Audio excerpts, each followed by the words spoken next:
دوستو چلتا ہوں قرآن کی طرف، گھبرائے نہیں میرے بھائی، مجھے کچھ کہنا ہے. یہ الفاظ ہیں سورۃ مائدہ کے، ان اللہ لا یہدی القوم الکافرین، میں اللہ کافروں کو ہدایت نہیں کرتا.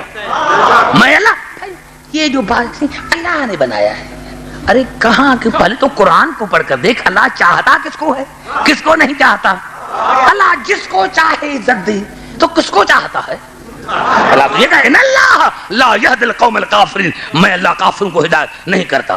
جب اللہ کافروں کو ہدایت نہیں کرتا تو کوئی کافر ہادی کیسے ہو سکتا ہے؟ ان اللہ، سورۃ منافقون میں ان اللہ لا یہدی القوم الفاسقین، میں اللہ گنہگار کو، فاسق کو، منافق کو، بدکار کو ہدایت نہیں کرتا. جب فاسق کے پاس خود ہدایت نہیں تو وہ ہادی کیسے بن سکتا ہے؟ یا جھوٹا کوئی قرآن اٹھائے سر پر کہ جن کو ہم نے ہادی مانا ہے وہ بے عیب ہیں، وہ معصوم ہیں، میں مذہب چھوڑ دوں. پھر اللہ نے ارشاد فرمایا، پھر اللہ نے ارشاد، بھائی گھبرا تو نہیں گئے، پھر اللہ نے ارشاد فرمایا سورۃ قصص میں ان اللہ لا یہدی القوم الظالمین، میں اللہ ظالم کو ہدایت نہیں کرتا. ظلم کی تو کئی معنی ہیں، ارے جب ظالم کے پاس خود ہدایت نہیں تو وہ ہادی کیسے بن سکتا ہے؟ اور پھر نے الفاظ استعمال کیے ہیں اور ایسا اللہ نے کلیئر فیصلہ کیا ہے، رب کعبہ کی قسم. سورۃ زمر میں اللہ نے جو فیصلہ کیا ہے، سورۃ مومن میں اللہ نے جو اللہ نے فیصلہ کیا ہے، اور زبانی ہے حزقیل کی کہ اللہ فرما رہا ہے ان اللہ لا یہدی من ہوا مسرف کذاب.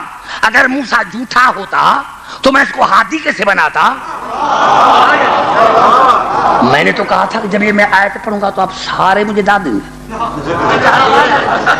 میں نے بڑا جملہ کہا، یعنی اعتراض تھا فرعون کو کہ یہ ہادی نہیں ہے، یہ جھوٹا ہے، تو اللہ نے حزقیل کی زبانی بتایا کہ ان اللہ لا یہدی من هو مسرف کذاب، میں تو جھوٹے کو ہدایت ہی نہیں کرتا.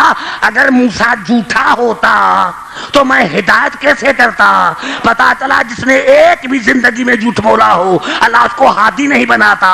یہی سبب تھا کہ سوا علی فاطمہ حسن اور حسین کے سوا کسی کو مباہلے میں نہیں لے کر گئے تھے، کیونکہ وہاں جھوٹوں پر لعنت بنی تھی.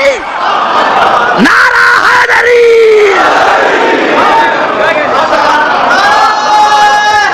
نہیں، مجھے یہاں تفسیر کی کوئی ضرورت نہیں، آیتیں بتا جاتا ہوں. یہ 4 آیتیں میں نے آیتیں 3 آیتیں ہیں سورۃ مائدہ کی. وَمَن لَّمْ يَحْكُمْ بِمَا أَنزَلَ اللَّهُ فَأُولَٰئِكَ هُمُ الْكَافِرُونَ. اللہ جو میرے نازل کردہ میرے حکم کے مطابق فیصلہ نہیں کرتا وہ کافر ہے. اگر آپ گھبرائے نہیں تو میں آگے چلیں. اگر میرے حکم کے مطابق آپ فیصلہ، جو میرے حکم کے مطابق فیصلہ نہ کرے وہ ہے کافر. پھر ارشاد فرمایا وَمَن لَّمْ يَحْكُمْ بِمَا أَنزَلَ اللَّهُ فَأُولَٰئِكَ هُمُ الظَّالِمُونَ.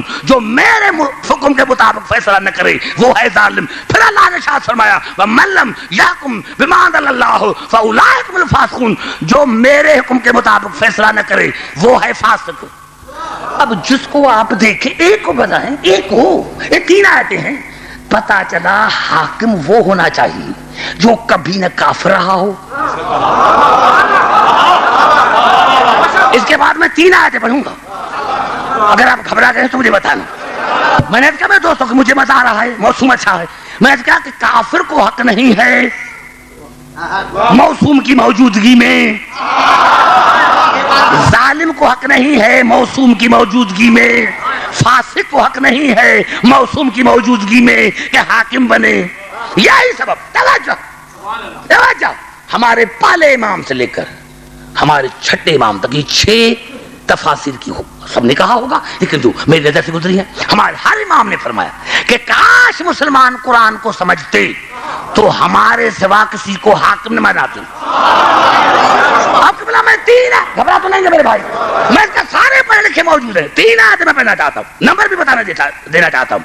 سورۃ نساء کی آیت نمبر 57، 58، 59، یہ 3 آیتیں میں پڑھنا چاہتا ہوں. 57، 58، 59.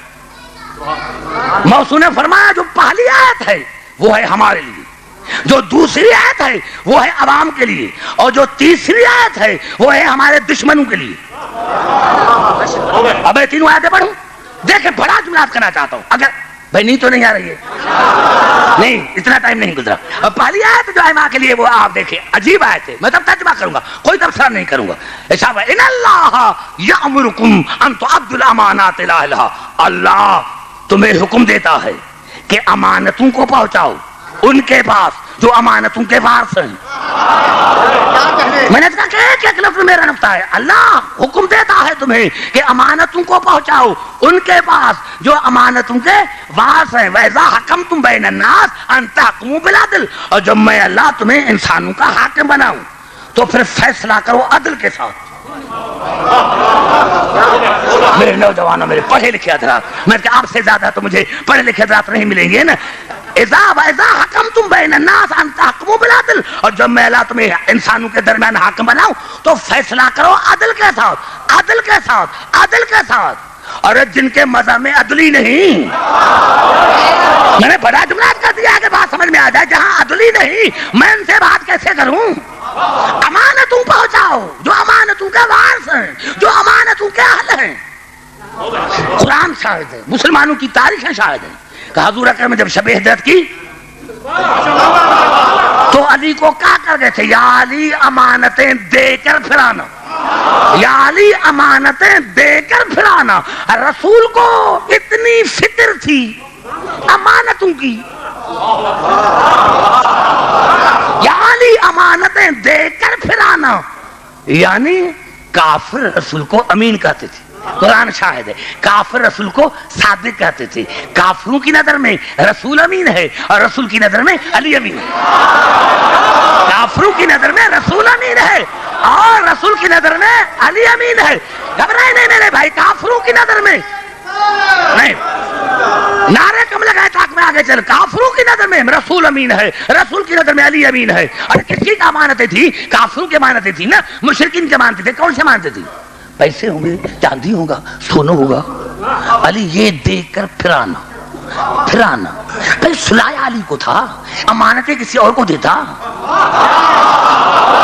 میں نے بڑا جملہ کر دیا ہے، یا علی یہ بڑا کام تھا تمہارا، مشکل کام تمہارے حوالے، یہ چھوٹا کام ہے. یہ امانتیں تم دے کر آنا. کوئی تاریخ میں بتاؤ کہ امانتیں فلاں کو دی، میں مذہب چھوڑ دوں؟ ارے کیا امانتیں ہوں گی؟ سونا، چاندی، پیسہ وہ علی کو دیے کہ یہ امانتیں دے کر پھرانا.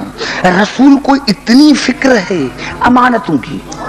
اب یہ تو ہیں چھوٹی امانتیں. اور پھر مسلمان بھائیوں نے اس آیت کی شرح کی، انا عرضنا الامانۃ علی السماوات والارض والجبال فابین ان یحملنها. اللہ نے فرمایا کہ میں نے کائنات پر امانت کو پیش کیا اور سب نے اٹھانے سے انکار کر دیا.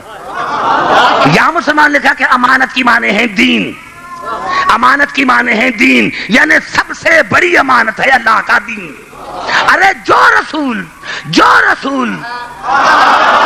جس رسول کو دین ہے اللہ کی امانت، دین ہے اللہ کی امانت. واہ یا رسول اللہ واہ، تمہیں کافروں کی امانت کا خیال تھا کہ علی امانتیں دے کر پھرانا، اور تمہیں اللہ کی امانت کا کوئی خیال نہ رہا جو تو امت پر چھوڑ گئے، جو چاہے وہ لے.